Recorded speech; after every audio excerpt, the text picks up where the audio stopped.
Trump's bold offer has sent shockwaves through North America, an offer that could flip the balance of power, not just in Canada, but across the entire continent. Alberta's oil, not for Ottawa, but for Washington. It almost sounds unthinkable, yet here we are, staring down a political storm that is growing by the hour. Now imagine this: the United States, led by Donald Trump, looking north and seeing an opportunity. Alberta, Canada's oil heartland, frustrated, alienated, and ready for change. Finally finding a partner willing to listen, willing to cut a deal, and willing to reward Alberta for what it has always provided: energy, wealth, and power. For decades, Alberta's oil flowed east, controlled by Ottawa, taxed, managed, and regulated in ways that left many Albertans furious.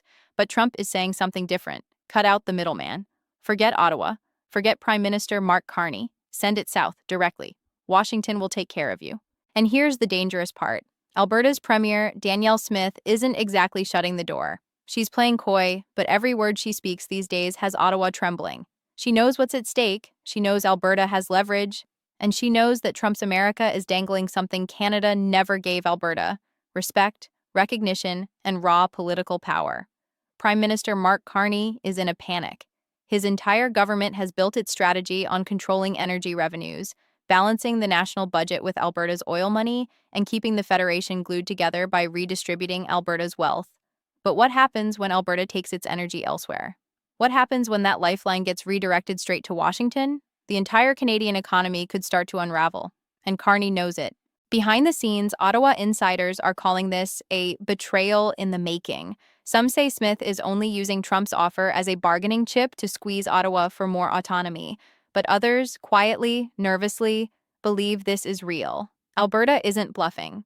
After years of threatening referendums, court challenges, and withdrawal from national programs, this could be the moment when Alberta actually breaks the deal that has bound Canada together for over a century. Now, let's talk about Trump's calculation here, because this isn't just about oil, this is about strategy. Trump has always understood deals, leverage, and power plays. He looks at Canada and sees weakness: a prime minister trying to hold a fractured country together, provinces bickering over pipelines, taxes, and federal control. Trump sees a house divided, and he's offering Alberta a way out: energy for influence, oil for loyalty, and perhaps even a pathway for Alberta to align more closely with the United States than with Canada itself. The numbers alone are staggering. Alberta sits on some of the largest proven oil reserves in the world, second only to Saudi Arabia and Venezuela. If Alberta were its own country, it would be a global energy superpower. Ottawa knows this. Washington knows this. And Danielle Smith knows this better than anyone. For decades, Alberta has said, "We pay the bills. We keep Canada afloat." And what do we get in return? Lectures from Ottawa, punitive carbon taxes, and now, under Carney, an even harsher push toward green energy that sidelines Alberta's lifeblood. So when Trump extends his hand and says, "We'll take your oil. We'll cut Ottawa out. Washington will guarantee a market, pipelines, investment, and protection," Alberta listens. And let's be honest, doesn't that sound tempting?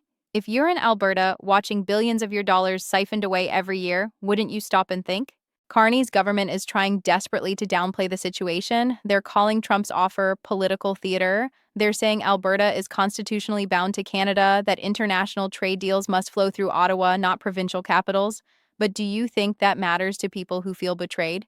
Do you think Danielle Smith is going to back down just because a few lawyers in Ottawa say she can't do it?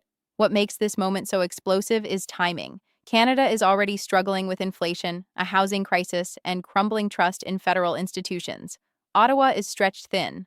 Provinces like Saskatchewan and even British Columbia are watching Alberta closely.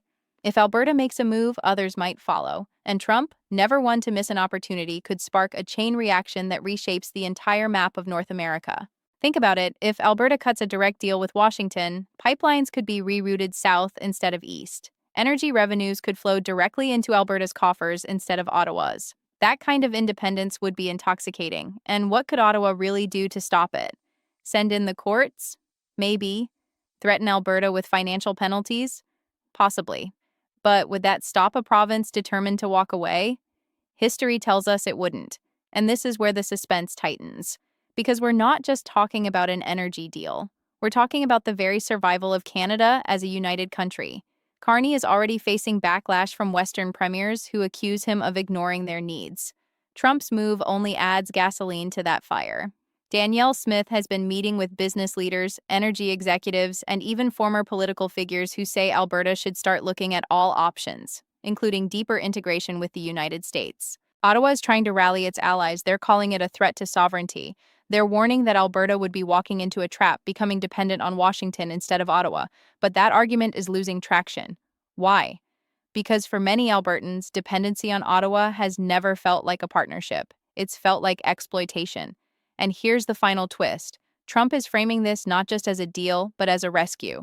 He's telling Albertans, you don't have to suffer under Carney's green energy obsession. You don't have to bankroll provinces that don't respect you. You can stand with us. Washington values Alberta more than Ottawa ever did. That message resonates, it's powerful, and it's dangerous. What we can't ignore in this entire showdown is the mood on the ground in Alberta itself. Because let's be honest, deals aren't made in smoke-filled rooms alone. They're fueled by public opinion, by the voices of ordinary people who are tired of being ignored. And right now, Trump's offer is stirring up something Ottawa hasn't seen in years. A real sense of possibility, and yes, a real sense of rebellion. For decades, Alberta has been told to sit down, pay up, and accept Ottawa's rules. Farmers, oil workers, small business owners, they've watched billions flow east while their own communities struggled. They've seen pipelines blocked, projects canceled, and their livelihoods sacrificed on the altar of federal politics. So when Donald Trump suddenly steps in and says, "We'll treat you better than Ottawa ever did," people listen. Not just a few politicians in Edmonton, but ordinary Albertans who are wondering, why not? Why not cut a new path? Why not send our oil south and finally get the respect we deserve? And here's where things get even more dangerous for Prime Minister Carney. If the people themselves start believing in Trump's vision, Danielle Smith won't even have to push hard. The pressure will come from the bottom up, from Albertans demanding a referendum, demanding a choice, demanding freedom from what they see as an unfair system. Carney can try to spin it all he wants, but no speech in Ottawa is going to erase years of resentment that have been simmering in the prairies. Now imagine the optics. Massive rallies in Calgary and Edmonton, thousands waving signs calling for Alberta to cut the cord, chants echoing that Ottawa has betrayed them. Trump, never one to miss a political opportunity, amplifying it all from Washington, praising Albertans as true patriots and promising them a future of prosperity. How long before that kind of momentum spreads? How long before Saskatchewan, maybe even parts of British Columbia or Manitoba, start looking at Alberta's bold move and saying, why should we stay loyal to Ottawa if Alberta is getting a better deal? The question is no longer just, will Alberta take Trump's deal? The real question is, how far will Albertans themselves go to force Ottawa's hand? And what happens when that unstoppable wave of public demand collides with the fragile unity of a country already on edge? We are standing at the edge of something monumental. Alberta's oil is more than just fuel. It's leverage, it's money, it's identity. Trump understands that. Carney fears it. And Danielle Smith is holding the match that could ignite the biggest political fire Canada has seen in generations. The question is simple.